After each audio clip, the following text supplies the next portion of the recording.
భారతీయ పురాణాలలో ముఖ్యంగా భాగవత పురాణంలో శ్రీకృష్ణుడి జననం అత్యంత మహిమాన్వితమైన ఘట్టం.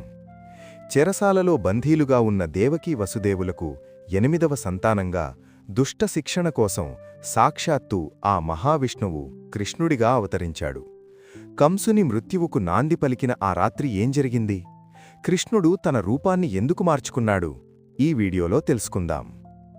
దేవకి 8వ సంతానం చేతిలో తనకు మరణం తప్పదని ఆకాశవాణి హెచ్చరించడంతో కంసుడు తన చెల్లెలని బావని కారాగారంలో బంధించాడు. పుట్టిన 7 బిడ్డలను కనికరం లేకుండా చంపేశాడు. 8వ బిడ్డ కోసం కంసుడు కత్తిపట్టుకొని వేచి చూస్తున్న సమయమది. శ్రావణమాసం అష్టమి తిథి రోహిణీ నక్షత్రాన ఆ అద్భుతం జరిగింది. శ్రీకృష్ణుడు జన్మించిన వెంటనే సాధారణ శిశువుగా కాకుండా సాక్షాత్తు శ్రీమహావిష్ణువు రూపంలో దర్శనమిచ్చాడు. నీలమేఘశ్యాముడు 4 చేతులతో కిరీటంతో దివ్య ఆభరణాలతో వెలిగిపోతున్న ఆ రూపాన్ని చూసి దేవకీ వసుదేవులు పరవశించిపోయారు.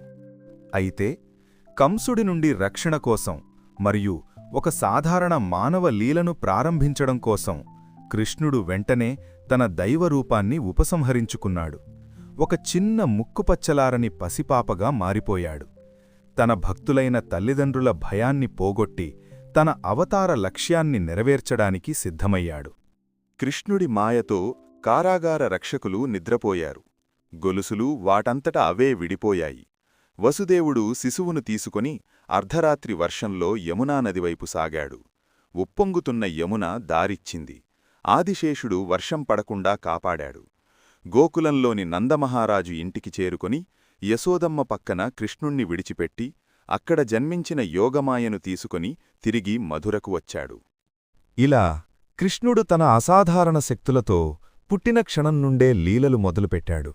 రూపం మారడం వెనుక ఉన్న ఉద్దేశ్యం భక్తులకు అభయమివ్వడమే కాదు, ధర్మాన్ని రక్షించటానికి చేసే ప్రయాణంలో మొదటి అడుగు. ఈ అద్భుత గాథ మనకు దైవ సంకల్పం ముందు ఏ శక్తీ నిలబడదని గుర్తుచేస్తుంది.